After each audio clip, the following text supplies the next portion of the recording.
Shalom. Before I begin this video, I want to give all praise, honor, and glory to Yahweh, Bahashem Yahushai, Bahashem Rakha Kodash. Also as well, double honors to the apostles and the elders of Great Millstone. They continue to rule very well to this very day. Let us continue to feed and fly through the spirit and power of Yahweh, Bahashem Yahushai. And also as well, likewise, Shalom to the whole elect that's continuing to labor in his work. And also do labor to show forth your diligence to make your calling and election sure, in faith, in truth, sincerity, and also in all charity. Now, the topic of the video is going to be entitled, Destruction is Moved for Esau. All right, or destruction is moved for E, in which Esau, Edom, is the true biblical nationality of the so-called white man. And, destruction and calamities and all manner of evil is prepared for this man, okay? And, of course, if anybody asks, why, of course, you just look around and you can clearly see the reason why, because he's in rulership today. And also his past events that took place, the history of this man also bears witness on who he really is. So the reward for the things which are performed by Esau, Edom, the things that are waiting for him, is just due. Because the thing is that, especially among our people, they still believe that there's some hope for this man, that he can be rehabilitated. But there is no rehabilitating an Edomite. All right, there's no such thing as a recovery period for this man to get himself together. All right, because again, his mind is fully set on evil. Okay, because first and foremost, he was created to play that role. He was created to play the part of the wicked. Okay, so that's why now we're patiently waiting for the rewards to come. All right, which again, like I said at the beginning, is that the reward for Esau, Edom, is destruction and calamities and all manner of plagues. All right, because when the Lord returns, he's going to give every single person on the planet Earth a reward. Okay, now depending on the works that are performed by that certain individual, the Lord's going to reward them according to that. Okay, pursuant to Ecclesiastes, at least Ecclesiastes, the 12th chapter. Okay, and also as well, just to add, is that these people still feign ignorance when it comes to the identity of the Edomites, because they don't believe that, the ones who was in rulership today, that they've known for so many years here in this land, America, all right, that they could be the wicked. But that's the thing, he has hid himself for so long, being the fugitive that he is, and now he's being revealed. Okay, in these last times, now the wicked is being revealed. And even the Apostle Paul said that that this man was going to be revealed. Okay, but I'm gonna go ahead and hop into the precepts I have here. I'm not gonna be too long. This is Isaiah chapter 14, and I'm gonna start a few verses up.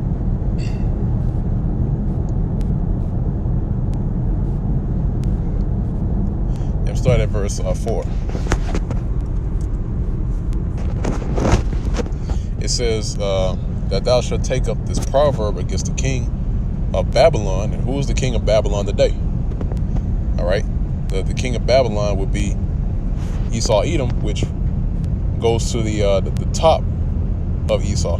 All right, and the ones who are at the top are the so-called elite bankers. All right, the banking families that you barely even hear about. All right, like the Rothschilds, the Rockefellers, and so on and so forth. Okay, so that's known as the King of Babylon. Really, it starts with the Rothschilds. All right, those are the ones who are really pulling the strings behind the scene. Okay. So again, it says that thou shalt take up this proverb against the king of Babylon and say, how had the oppressor ceased? The golden city ceased. All right. The Lord had broken the staff of the wicked and the scepter of the rulers. Okay. Breaking apart their rulership, their dominion that they have. All right. Verse 6, it says, he who smote the people in wrath with a continual stroke. He that ruled the nations in anger is persecuted and none hindereth. Right. So now it's got to the point to where this man now is being persecuted and no one is hindering it. All right. The only ones who seem to have a problem with it, like I said before, is them themselves. Right. And also the majority of our people who cling so close to this man, even though he's still oppressing us to this very day. And this man shows how much he hates us. All right, he shows how much he hates the so-called Negroes, Hispanics, and Native Americans, which are the true Hebrew Israelites of the Bible. Okay. So again, it says, he that ruled the nations in anger is persecuted and none hindereth. Verse 7, the whole earth is at rest and is quiet. They break forth in the singing. Yea, the fir trees rejoice at thee, and the cedars of Lebanon, saying, since thou art laid down, no fellow has come up against us. All right. Now that scripture is twofold. All right, because not only is the earth going to rest when this man is destroyed, right, but also as well, these are the other nations whom this man has consumed.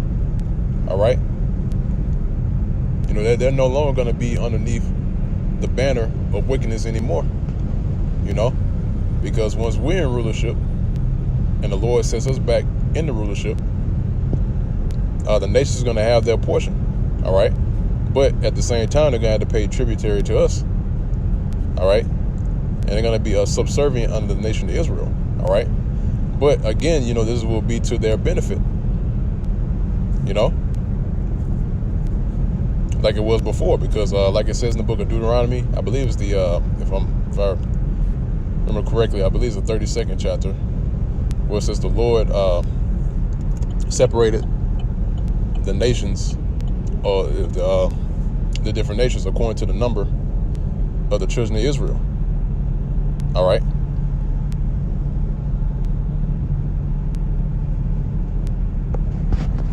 So reading on at verse 9, and this is the point.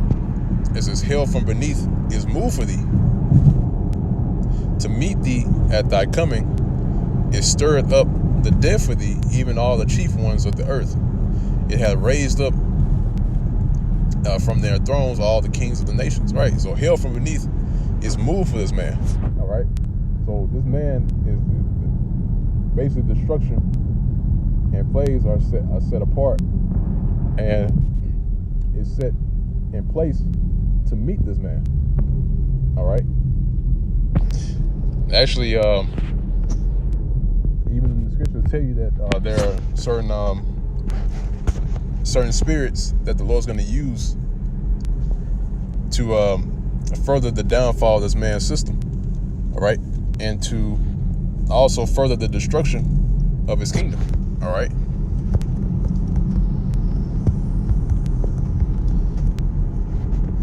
All right, it's book of Sirach, chapter 39.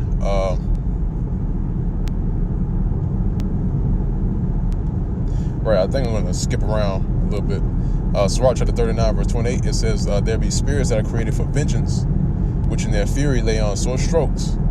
In the time of destruction, right, which we're getting close to that time, they pour out their force and appease the wrath of him that made them. Right, so the Lord Yahweh Ba'ashem Yahushua has created all these things which are written about in the Bible. All right, for the sake of this time that we're coming into, the climax of this story. All right, and the story is ending with the two main characters, which is Jacob and Esau. All right, which Jacob represents the nation of Israel, and Esau represents the nation of Edom. Okay. So again, it says here that those spirits are created for vengeance. All right. Now, here's the point. I'm gonna skip down to verse 31. It says, "They shall rejoice in His commandment, and they shall be ready upon earth." All right. So these spirits are ready and laying in the cut, waiting for the time when Yahweh Bashmiel Shai initiates this destruction. All right. So again, it says they shall be ready upon earth, in which they are ready, man. These spirits, that they're waiting, they're ready and waiting. All right. And such is the nature of war. Okay. When it's wartime, you have troops and certain units that you would send out in positions to attack the enemy. All right. And that's what the Lord has done concerning these spirits that are created. All right. That says here, it says, they shall be ready upon earth when need is. All right. And this is a time of great need right now. All right. Because this kingdom is ripe for destruction. It says, and when their time is come, they shall not transgress His word. All right. See that? So when it's commenced, they will not transgress the Lord's word. They're going to rejoice in His commandment to destroy this man. All right. So that's why now, everything is prepared for this man's destruction, and his calamity is coming soon. All right. And it also tells you in the scriptures that he shall not know from whence it cometh. All right. Actually, let me grab it real quick.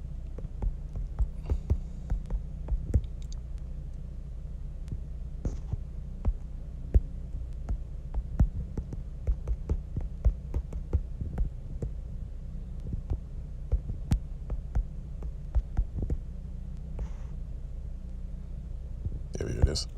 This is book of Isaiah chapter 47, verse let's see. Yep. I'm gonna start at verse 10. This is Isaiah chapter 47, verse 10. It says, for thou hast trusted in thy wickedness, thou hast said, none seeth me. Thy wisdom and thy knowledge have perverted thee, and thou hast said in thine heart, I am, and none else beside me. All right. So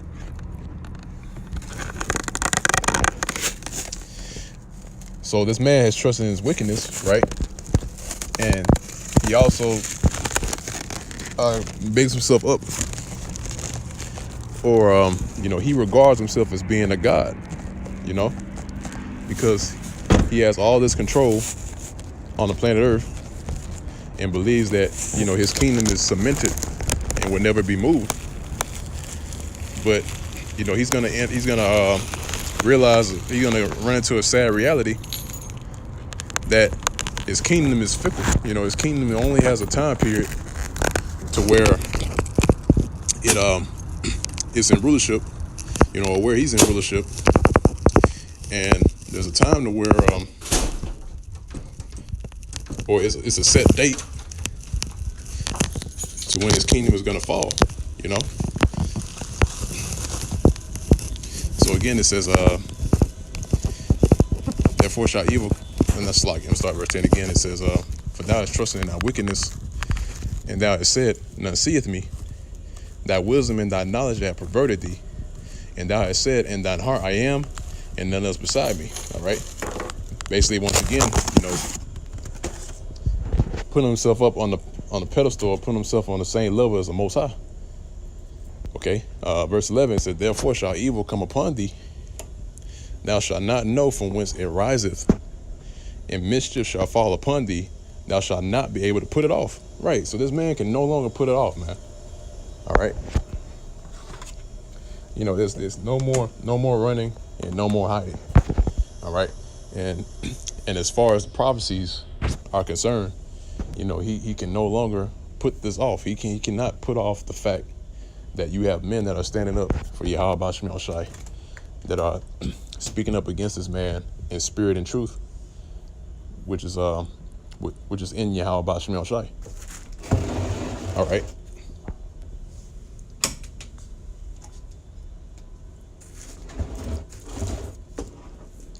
So again, it says, therefore shall evil come upon thee, thou shalt not know from whence it riseth. And mischief shall fall upon thee, thou shalt not be able to put it off. And desolation shall come upon thee suddenly, which thou shalt not know. All right.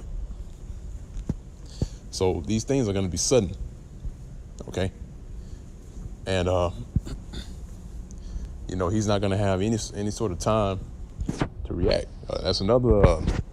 That's another characteristic of war, or a characteristic of war, is that a surprise attack. All right, to where you leave the enemy no option or no time to think, but only to react. All right, and that's the position that Yahweh Ba'Shem Yahushai has Esau.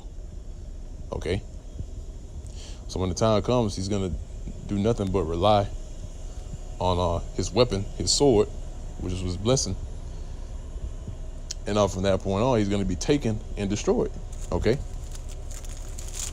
But like the title says, the destruction is prepared, and destruction is moved and prepared to meet Esau. All right, or to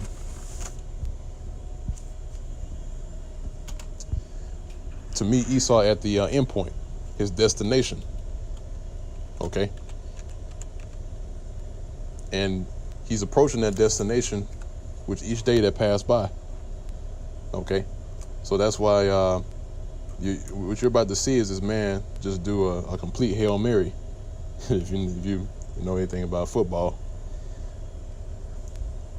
And he's just gonna just throw it. He's just gonna go for it.